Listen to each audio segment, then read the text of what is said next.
नमस्कार। स्वागत है आज की कक्षा में। आज हम लोग एक महत्वपूर्ण टॉपिक लेकर के आए हैं और वह टॉपिक है पाणिनि के पूर्व वैयाकरणाचार्य। आप मेरे साथ बने रहें। आज का जो प्रमुख विषय पाणिनि के पूर्व वैयाकरणाचार्य। तो आइए, आज का जो टॉपिक है पाणिनि के पूर्व वैयाकरणाचार्य, इस पर हम लोग बात करते हैं। तो चलिए शुरुआत करते हैं, आप लोग का अधिक समय ना लेते हुए। सबसे पहले टॉपिक क्या है कि पूर्व पाणिनि के पूर्व वैयाकरणाचार्य अर्थात पाणिनि के विषय में तो आप लोग जान ही रहे होंगे कि पाणिनि संस्कृत के पिता पाणिनि को कहा गया है। और पाणिनि एक बहुत बड़े विद्वान, व्याकरण के विद्वान हुए। पाणिनि व्याकरण के बहुत बड़े विद्वान हुए और इनके द्वारा जो व्याकरण ग्रंथ लिखा गया है और उसका नाम है अष्टाध्यायी। तो अष्टाध्यायी के लेखक है पाणिनि। तो आज का जो टॉपिक है पाणिनि के पूर्व व्याकरण। पाणिनि के पूर्व कितने व्याकरण के विद्वान हुए, पाणिनि के पूर्व कितने व्याकरण के विद्वान हुए और पाणिनि के बाद कितने व्याकरण के विद्वान हुए, इस टॉपिक को लेकर मैं आया हूँ। तो आज का जो कक्षा है वो पाणिनि से पहले कितने व्याकरण, संस्कृत व्याकरण के कितने विद्वान हुए, उनका नाम क्या है और उनके द्वारा कौन कौन सा ग्रंथ, कौन कौन सा व्याकरण ग्रंथ लिखा गया है, आज के कक्षा में हम लोग उस पर बात करेंगे। तो आज का जो महत्वपूर्ण टॉपिक है पाणिनि के पूर्व वैयाकरण। तो चलिए पहले टॉपिक को समझ लीजिए। जैसे यहाँ लिखता पाणिनि के पूर्व, जो इसका जो हेडिंग है, जो आप थंबनेल में देखे होंगे, हेडिंग क्या है, इसका जो शीर्षक है वो आज का क्लास का शीर्षक क्या है कि पाणिनि के पूर्व वैयाकरण। तो वैयाकरण यहाँ पे एक शब्द है, पूर्व मतलब पहले, वैयाकरण यहाँ पे देख रहे होंगे आप लोग, वैयाकरण। तो वैयाकरण मतलब होता है जो व्याकरण के जो विद्वान होते हैं उसको वैयाकरण कहा जाता है। तो अब ये जो शब्द से ही आपको यहाँ व्याकरण का विद्वान ना लिख करके मैंने लिख दिया है कि यहाँ पे वैयाकरण, वैयाकरण का अर्थ होता है व्याकरण जानने वाला। व्याकरण के जो विद्वान है उसको वैयाकरण कहा गया है। तो व्याकरण के जो विद्वान है उसको वैयाकरण, और लास्ट में इधर आचार्य जोड़ दिया। तो इसका मतलब ये हुआ कि पाणिनि के पहले कितने व्याकरण के विद्वान हुए, उनका नाम, महत्वपूर्ण महत्वपूर्ण विद्वानों का नाम हम लोग देखेंगे आज के कक्षा में। तो सबसे पहली बात कि अगर व्याकरण के विद्वानों की बात करें तो व्याकरण के विद्वानों में पाणिनि के पूर्व, पाणिनि के पश्चात, पाणिनि के समकालीन। तो पाणिनि को आधार क्यों बनाया गया, क्योंकि पाणिनि संस्कृत व्याकरण में अगर देखा जाए तो पाणिनि ने सबसे बड़ा योगदान दिया है। और वह योगदान है कि पाणिनि के द्वारा जो अष्टाध्यायी की रचना हुई है और उस अष्टाध्यायी के कारण उनकी जो प्रसिद्धि, उनको इतनी प्रसिद्धि मिली है संस्कृत जगत में, इसलिए पाणिनि को संस्कृत के पिता कहे जाते हैं। पाणिनि को संस्कृत के पिता कहा गया है।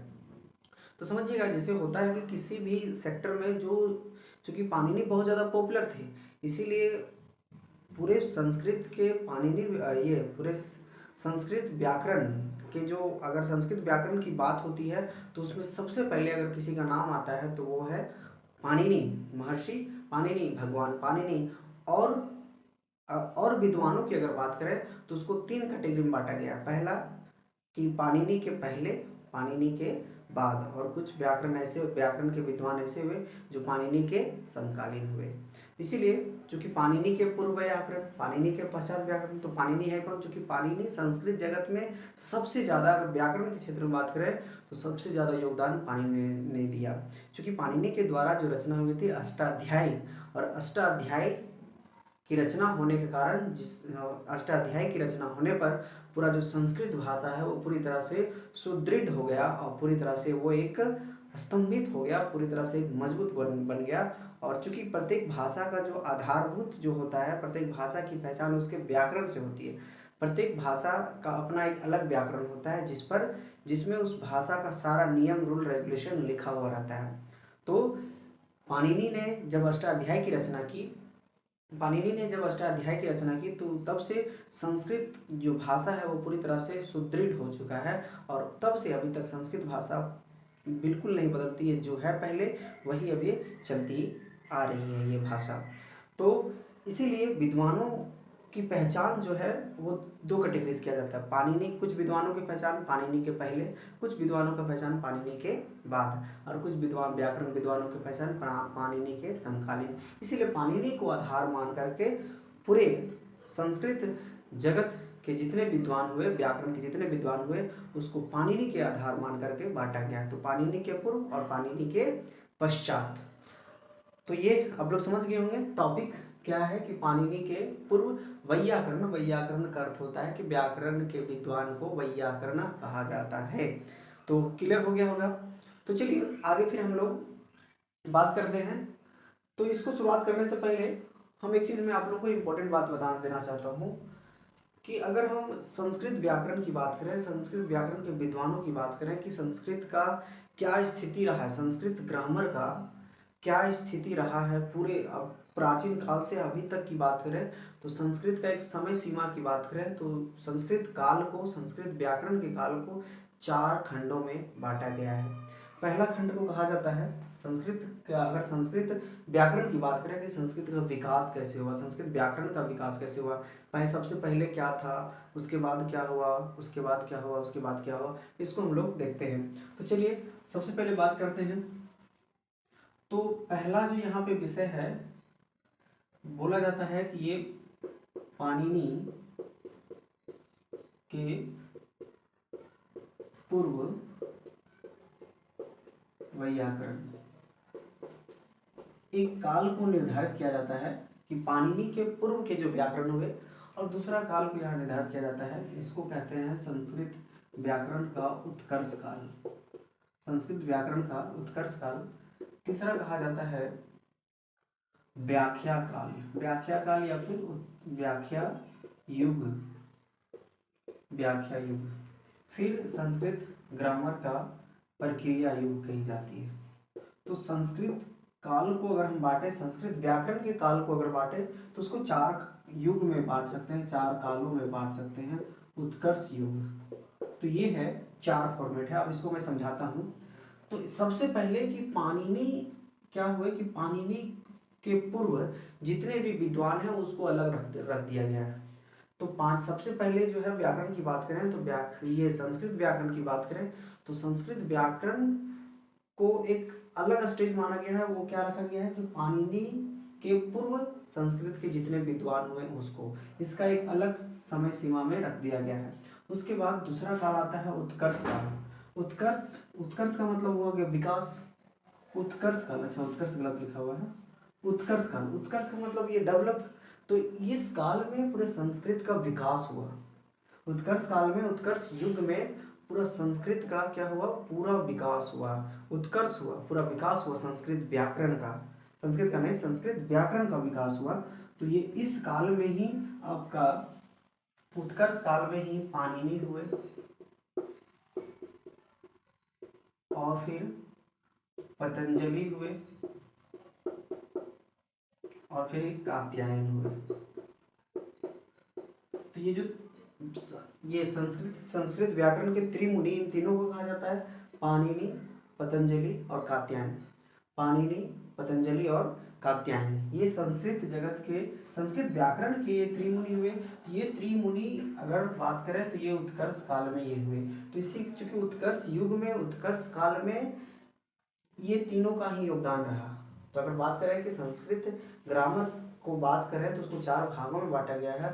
उसके संस्कृत का विकास क्रम की बात करें तो उत्कर्ष काल में संस्कृत ग्रामर का सबसे ज़्यादा विकास हुआ, और इसी उत्कर्ष काल में ही पाणिनि हुए। और चूंकि पाणिनि अष्टाध्यायी की रचना किए, तो अष्टाध्यायी की जब रचना किए उसी समय से संस्कृत भाषा जो है पूरी तरह से सुदृढ़ हो गया, और व्याकरण जो है एक पूरे सबसे विशाल व्याकरण की रचना पाणिनि के द्वारा हुई। और उस पाणिनि पर वार्तिक लिखने का काम किसने किया, कात्यायन ने किया। उस पाणिनि अष्टाध्यायी, उस पाणिनि के द्वारा लिखी गई अष्टाध्यायी व्याकरण है, उस अष्टाध्यायी पर जो वार्तिक लिखने का काम किसने किया, वो कात्यायन ने किया। और पतंजलि उस अष्टाध्यायी पर महाभाष्य की रचना किए। उस अष्टाध्यायी के जो सूत्र हैं, 4 कम 4000 जो सूत्र हैं, उस पर पतंजलि ने महाभाष्य का निर्माण किया, उस पर भाष्य का भाष्य, प्रत्येक सूत्रों पर उसके द्वारा भाष्य प्रस्तुत किया गया, महाभाष्य लिखा गया, किसके द्वारा? तो वो पतंजलि के द्वारा। तो उत्कर्ष काल में आपके ये तीन विद्वान हुए, और वो कौन कौन है? पाणिनि, पतंजलि और कात्यायन। पाणिनि, कात्यायन और पतंजलि, ये उत्कर्ष काल में हुए थे। फिर व्याख्या युग। तो व्याख्या युग में क्या होता है? व्याख्या युग में वो जो अष्टाध्यायी जो सूत्र है, अष्टाध्यायी जो पुस्तक है, उस पर बहुत सारी व्याख्याएं लिखी गई। फिर से समझिएगा, व्याख्या युग में क्या हुआ? व्याख्या युग में उस अष्टाध्यायी पर अनेक व्याख्याएं की गई, ये उसको व्याख्या युग में रखा गया। तो इसके व्याख्या युग में जो भर्तृहरि, आपके विद्वान का नाम सुने होंगे, वो कौन है? भर्तृहरि। तो भर्तृहरि इस व्याख्या युग में आते हैं। इसके समकालीन और भी कवि हैं, और भी संस्कृत के विद्वान हैं, उसका नाम मैं बताऊंगा, लेकिन फिर भी अभी आप याद रखें कि भर्तृहरि व्याख्या युग में आते हैं। और प्रक्रिया युग बात करें तो इस जो अष्टाध्यायी जो पाणिनि के द्वारा लिखा गया, उस अष्टाध्यायी पर प्रक्रिया युग में क्या हुआ कि प्रक्रिया युग में प्रक्रिया ग्रंथ लिखा गया। प्रक्रिया ग्रंथ मतलब क्या हुआ, समझिएगा, प्रक्रिया ग्रंथ का निर्माण किया गया प्रक्रिया युग में। तो अष्टाध्यायी पर प्रक्रिया ग्रंथ का निर्माण किया गया। और इसी युग में कौन हुए? आपका भट्टो जी दीक्षित, भट्टो जी दीक्षित इसी युग में हुए, भट्टो जी दीक्षित। फिर आपका वरदराज, वरदराज इसी युग में हुए। फिर नागेश भट्ट इसी युग में हुए। तो इस प्रकार से तो भट्टो जी दीक्षित, वरदराज, नागेश भट्ट, इन सबका नाम तो सुने होंगे। ये किस युग में आ जाएंगे? प्रक्रिया युग में आ जाएंगे। तो अभी आपने देखा कि पूरे संस्कृत को 4 युगों में बांटा गया है, संस्कृत व्याकरण को। तो पहला है कि पाणिनि के पूर्व, दूसरा है उत्कर्ष काल में। उत्कर्ष काल में पाणिनि के पूर्व का जो काल है, पाणिनि के पूर्व व्याकरण या पाणिनि के पूर्व काल, ये भी लिख सकते हैं, पाणिनि के पूर्व व्याकरण या फिर पाणिनि के पूर्व का जो युग है। तो पाणिनि किस युग में हुए? उत्कर्ष युग में हुए, उत्कर्ष काल में हुए। उत्कर्ष इसका नाम क्यों पड़ा? क्योंकि इस काल में व्याकरण का पूरा उत्कर्ष हुआ, पूरा विकास हुआ, पूरा डेवलपमेंट हुआ ये संस्कृत व्याकरण का। इसी काल में ही अष्टाध्याय का निर्माण हुआ। और फिर समय समय बीतता गया और फिर व्याख्या युग आई। और व्याख्या युग, इसका नाम ही व्याख्या युग क्यों पड़ा? क्योंकि संस्कृत में अनेक व्याख्याएं लिखी गई, संस्कृत व्याकरण पर, अष्टाध्यायी पर अनेक व्याख्याएं लिखी गई, इसीलिए इसका नाम पड़ा व्याख्या युग। फिर हम बात करते हैं प्रक्रिया युग। प्रक्रिया युग में प्रक्रिया ग्रंथ लिखा गया, प्रकरण से संबंधित ग्रंथ लिखा गया। तो ये जो सिद्धांत कौमुदी, लघु सिद्धांत कौमुदी, मध्य सिद्धांत कौमुदी, सार सिद्धांत कौमुदी, इन सबों की रचना किस युग में हुई? तो प्रक्रिया युग में हुई। और प्रक्रिया युग के कवि कौन कौन हुए? भट्टो जी दीक्षित, वरदराज, नागेश भट्ट आदि आदि। तो ये आपका क्लियर हुआ कि आपने देखा कि व्याकरण का फर्स्ट स्टेज क्या है कि व्याकरण का एक काल बांट दिया गया है कि पाणिनि के पूर्व के काल, और एक आ गया उत्कर्ष काल। उत्कर्ष काल में पाणिनि और पतंजलि और कात्यायन का इसी काल में हुए। फिर उसके बाद व्याख्या युग में भर्तृहरि हुए।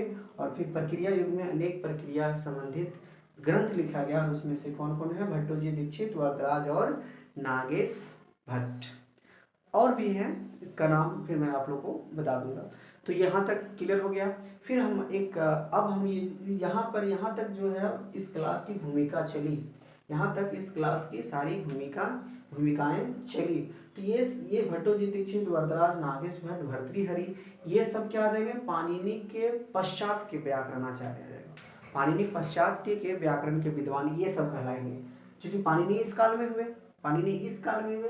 तो इसके बाद जो पतंजलि, कात्यायन, भट्टो जी दीक्षित, वरदराज, नागेश भट्ट, वामन और ज्यादित, ये सारे विद्वान पाणिनि के पश्चात हो जाएंगे, पाणिनि के बाद वाले। लेकिन पाणिनि के पूर्व के विद्वान कौन हुए?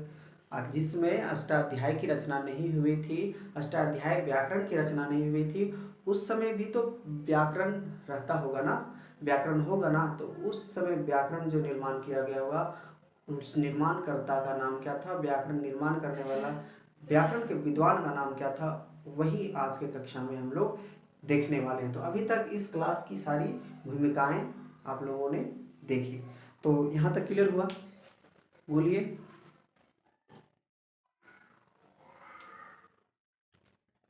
यहाँ तक क्लियर हो गया होगा। तो ये नहीं दिख रहा आपका, नागेश भट्ट ये है, वो यहाँ पे आप नीचे नागेश भट्ट, वरदराज और नागेश भट्ट, अच्छा यहाँ तक नहीं दिख रहा है ना, अच्छा ठीक है, इसको ध्यान रखेंगे। तो चलिए अब हम यहाँ तक हम लोगों ने इसको क्लियर किया। तो ये भी एक विषय है ताकि आपको वो सारी चीज़ें जो आज का जो टॉपिक है वो आपके लिए क्लियर हो जाए। तो हम ज़्यादा समय ना लेते हुए तो अब जो पहला जो टॉपिक था वो कि पाणिनि के पूर्व का काल। तो पाणिनि के पूर्व में व्याकरण की क्या स्थिति थी। तो पाणिनि के पूर्व जो व्याकरण की स्थिति थी उसको हम लोग देखेंगे कि कौन कौन व्याकरण के कौन कौन विद्वान हुए। तो उनका हम यहाँ पे लिस्ट बनाया है। तो पहला एक है आपी शली, पहला विद्वान का नाम क्या है, आपी शली। दूसरा विद्वान का नाम है काश्यप, तीसरा विद्वान का नाम है गार्ग्य, चौथा विद्वान का नाम है चाक्रवर्मन, और फिर उसके बाद पांचवा विद्वान का नाम है भारद्वाज, उसके बाद साकल्य, सेमक और स्फोटायन। ये सारे विद्वान हुए पाणिनि के पूर्व। इन ये सब जो जितने विद्वान हुए, उसके बाद एक यास्क का भी आप नाम लिख सकते हैं, यास्क भी ले सकते हैं क्योंकि यास्क भी एक वैदिक व्याकरण के बहुत ज्ञाता थे। तो आपिशली, काश्यप, गार्ग्य, चाक्रवर्मन, भारद्वाज, साकल्य, सेमक और स्फुटायन, ये सारे विद्वान पाणिनि के पूर्व के विद्वान हुए। इन सबों का नाम आप लोग नोट कर लीजिए। फिर से देखिए, आपिशली, फिर उसके बाद कौन है, काश्यप, फिर उसके बाद गार्ग्य, चाक्रवर्मन, भारद्वाज, साकल्य, सेमक और स्फोटायन। तो यहाँ तक क्लियर हो गया। तो सबसे पहले इन विद्वानों का नाम आप लोग देख लीजिए कि ये सारे विद्वान हुए और इनके द्वारा भी कुछ कुछ व्याकरण ग्रंथ का निर्माण किया गया होगा, जिसका नाम आप लोग आपिशली, काश्यप, गार्ग्य, चाक्रवर्मन, भारद्वाज, साकल्य, सेमक और स्फुटायन। आप लोग स्क्रीनशॉट लेना चाहते तो ले सकते हैं।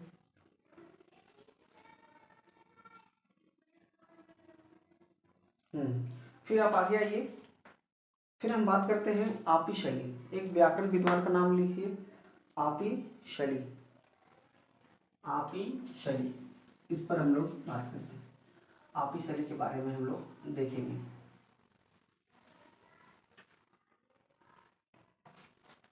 चलिए इसके बारे में, आपिशली का व्याकरण क्या है। आपिशली एक पाणिनि के पूर्व ये व्याकरण के विद्वान हुए। अब कहने का मतलब वैयाकरण आचार्य हुए। इसके बारे में देखते हैं। तो ध्यान दीजिएगा कि व्याकरण, ये आपिशली का नाम अष्टाध्याय में बहुत ज़्यादा देखने को मिला है। पाणिनि ने अपने अष्टाध्याय के सूत्रों में इसका प्रयोग किए। तो इससे क्या साबित हुआ कि आपिशली जो है वो पाणिनि के पूर्व के विद्वान हुए।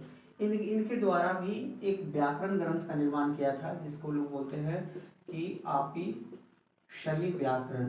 इनके द्वारा व्याकरण का निर्माण हुआ था, जिसका नाम है आपिशली व्याकरण, आपिशली संस्कृत व्याकरण। और इस व्याकरण की क्या खासियत थी, यह जो व्याकरण था वो पूरी तरह से सुदृढ़ था, वह सुव्यवस्थित व्याकरण था। इसमें यह जो व्याकरण है, आपिशली का जो व्याकरण था वो पूरी तरह से सुव्यवस्थित था। ऐसे नहीं कि इसमें कुछ त्रुटियां थी, पूरी तरह से सुव्यवस्थित व्याकरण ये था। और इसके बाद इसमें एक खास विशेषता है कि इसमें वैदिक शब्द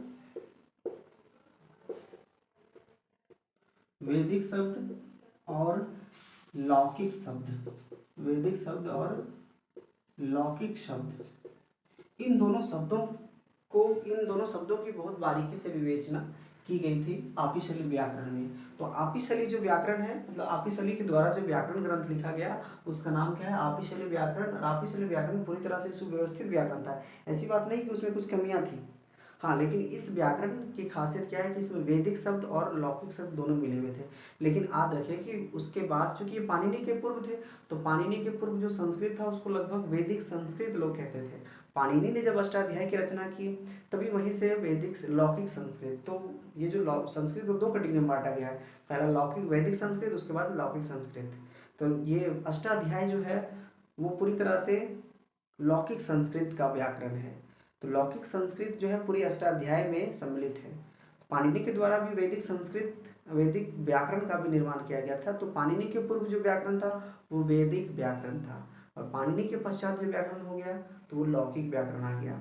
तो ये है कि रामायण की घटना है, तो उसको हम लोग देखेंगे। लेकिन यहाँ पे जान लीजिए कि ये आपिशली चूंकि पाणिनि के पूर्व के विद्वान थे। आपी शैली पाणिनि के पूर्व के विद्वान थे, और पाणिनि के पूर्व जो संस्कृत भाषा थी वो पूरी तरह से उसमें क्या थी, वो वैदिक संस्कृत थी। तो वैदिक संस्कृत की भाषा वैदिक भाषा थी, वैदिक संस्कृत भाषा थी। तो उसमें क्या है, लौकिक शब्द और वैदिक शब्द उसमें रहेगा ही, क्योंकि ये वो पाणिनि के पूर्व के व्याकरण है। इसमें लौकिक शब्द और वैदिक शब्दों की विवेचना बहुत ही बारीकी से की गई थी। यहाँ तक क्लियर हुआ। ये व्याकरण पूरी तरह से सुव्यवस्थित था। व्याकरण जो है आपी शैली का ये जो व्याकरण था वो पूरी तरह से सुव्यवस्थित था। अब हम कुछ विशेषता लेकर के आते हैं।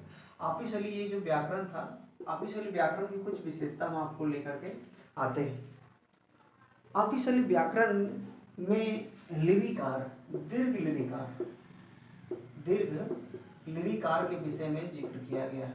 एक टॉप पॉइंट ये है कि आपी शैली व्याकरण जो था, आपी शैली व्याकरण में दीर्घ लिरिकार के विषय में बताई गई है। आप दीर्घ लिरिकार के विषय में आप पढ़े होंगे कि ये जो लिरिकार है, अर्थात ये जो लिरिकार है, इसका दीर्घ वर्ण नहीं होता है। यह मैं बार बार आप लोगों को बताया था कि लिरिकार है, इसका दीर्घ वर्ण नहीं होता है। लेकिन आपी शैली जो पाणिनि के पूर्व के विद्वान थे वो अपने व्याकरण में इस दीर्घ लिरिकार की विवेचना वो किए हैं, वो बताए हैं कि दीर्घ लिरिकार होता है जो पूरी तरह से पाणिनि से विरुद्ध है।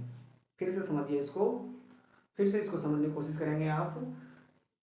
आपी शैली व्याकरण में दीर्घ लिरिकार के विषय में बताया गया है। आपी शैली का कहना है कि दीर्घ लिरिकार होता है, लेकिन पाणिनि मानता है कि लिरिकार का दीर्घ रूप नहीं होता है। जैसे कोई भी अक्षर का 3 होता है, ह्रस्व, दीर्घ, प्लुत। जैसे का है तो का ह्रस्व का, दीर्घ का और प्लुत का। तो प्लुत का लिखेंगे कैसे, का के पीछे 3 दे देंगे। जैसे ये हो गया आपका ह्रस्व का, ये हो गया आपका दीर्घ का, ये हो गया आपका प्लुत का। ठीक है, तो ये उसी तरह होता है लिरी। तो ये ह्रस्व लिरी है, इसका दीर्घ लिरिकार ये नहीं होता है, इसका एक प्लुत लिरी होता है। ये नेट में क्वेश्चन भी आया था कि ये लिरिकार पाणिनि के अनुसार ये लिरिकार का एक ये ह्रस्व लिरी स्वयं है, लेकिन आपी शैली व्याकरण में बताया गया कि नहीं, इसका दीर्घ लिरिकार होता है। लेकिन पाणिनि व्याकरण में दीर्घ लिरिकार को स्वीकार नहीं किया गया कि लिरिकार का दीर्घ रूप अभी तक कहीं नहीं देखा गया है, लेकिन आपी शैली व्याकरण में इसको स्वीकार किया गया है। तो ये एक पॉइंट रहा। तो कुछ विशेषता आपी शैली व्याकरण के विषय में मैं आप लोगों को बताया हूँ। तो क्वेश्चन आपसे पूछा कि आपी शैली व्याकरण की विवेचना करें, अथवा आपी शैली एक व्याकरण के विद्वान है, इसके बारे में कुछ वर्णन करें। तो इतनी सारी चीज़ों को आप लिखते हुए इस पॉइंट तक आएंगे। तो यहाँ पहली इसकी विशेषता हो गई। पहली विशेषता हो गई कि आपी शैली व्याकरण में दीर्घ लिरिकार के विषय में आपी शैली बताते हैं। आपी शैली जो विद्वान है, पाणिनि के पूर्व विद्वान है, वो अपने व्याकरण में दीर्घ लिरिकार को स्वीकार करते हैं, लेकिन पाणिनि उसको स्वीकार नहीं करते हैं। यहाँ तक क्लियर हुआ, एक पॉइंट क्लियर हो गया। फिर हम लोग नेक्स्ट पॉइंट पे बात करते हैं। हाँ, ये पॉइंट क्लियर हो गया। उसके बाद आपी शैली व्याकरण में ब और वा में अंतर बताते हैं। आपी शैली जो व्याकरण है, तो जो विद्वान आपी शैली है, जो वैयाकरणाचार्य आपी शैली है, वो ब और वा में अंतर बताते हैं कि ये दोनों में ये प वर्ग है और ये वा वर्ग है, मतलब वा वर्ण है। तो वा और ब इन दोनों में अंतर वो बताते हैं। ये इसका दूसरा पॉइंट हो गया। ये दूसरा पॉइंट हो गया। तीसरा पॉइंट, आपी शैली व्याकरण की बात करें तो आपी शैली व्याकरण में आगम,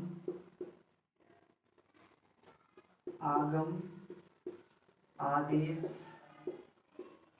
विकार आदि का वर्णन करते हैं। ध्यान से समझिएगा, आपी शैली व्याकरण में आगम, आदेश और विकार का वर्णन मिलता है आपी शैली व्याकरण में। इसका मतलब, आगम का मतलब आप लोग जान रहे हैं। आगम व्याकरण का एक टर्म, व्याकरण में एक शब्द का बहुत ज्यादा प्रयोग किया जाता है, आगम। पाणिनि व्याकरण में भी आगम और आदेश का प्रयोग होता ही है। पाणिनि व्याकरण में भी आगम और आदेश का प्रयोग होता है। आगम का मतलब ये होता है कि किसी जगह पे बैठ जाना। किसी, अगर आगम हो रहा है, किसी वर्ण का आगम हो रहा है, तो वह वर्ण जाके उसके समीप में बैठ जाएगा। लेकिन अगर आदेश हो रहा है तो नहीं। आदेश में क्या है कि उस व्यक्ति को उठा करके बैठ जाना। जैसे मान लिया जाए कि यहाँ का है, वो आपको दिख रहा है यहाँ पे। हाँ, जैसे मान लिया जाए कि यहाँ पे का है और का के सामने अगर खा, यहाँ पे खा है, और इस का में खा का के पास खा का आगम करवाना है। तो ये जो खा है वो ये जो खा है वो का के सामने आकर के बैठ जाएगा, ये हो गया इसका आगम। और वहीं पे अगर इस खा का आगम करवाना है, का में आदेश करवाना है इस खा का, तो ये क्या करेगा, ये खा आएगा और इसको भगा देगा और इसके जगह पे बैठ जाएगा। तो आगम का मतलब होता है कि उसके समीप में बैठ जाना। तो ये खा आया और का के समीप में बैठ गया। लेकिन अगर आदेश खा का आदेश करवाना है का के जगह पे, तो क्या करेगा, ये खा आएगा और उस का को भगा करके उसके जगह उसको हटा करके उसके जगह पे बैठ जाएगा। तो ये होता है आदेश। तो संस्कृत व्याकरण में ये दो शब्द का बहुत ज़्यादा प्रयोग होता है, आगम और आदेश। ये आपिशल्य व्याकरण में भी आगम और आदेश का जिक्र मिलता है। आगम और आदेश का प्रयोग बहुत ज़्यादा हुआ है और पाणिनि व्याकरण में भी बहुत ज़्यादा हुआ है।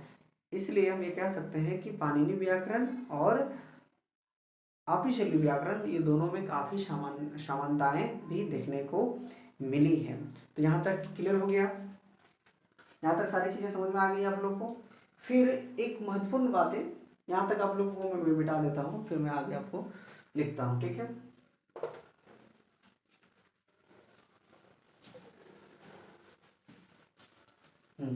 फिर आप आगे देखिए, एक फिर जो टॉपिक है, एक टॉपिक है आपिशल्य व्याकरण में पद संज्ञा। एक पद का प्रयोग होता है, पद संज्ञा। आप लोग जानते होंगे कि संस्कृत व्याकरण में पद संज्ञा करने वाला सूत्र क्या है, सुप तिगंतम पदम। संस्कृत व्याकरण में अष्टाध्याय में पद संज्ञा करने वाला सूत्र क्या है, तो वह सूत्र है शुभ तिगंतम पदम। लेकिन आपिशल्य व्याकरण में, यहाँ की एक पॉइंट हो गया, उसके बाद एक पॉइंट हो गया, आपिशल्य व्याकरण में जो पद संज्ञा करने वाला सूत्र है, तो वह सूत्र है आपका विभक्ति अंतम पदम। वह जो सूत्र क्या है, विभक्ति अंतम, विभक्ति अंतम,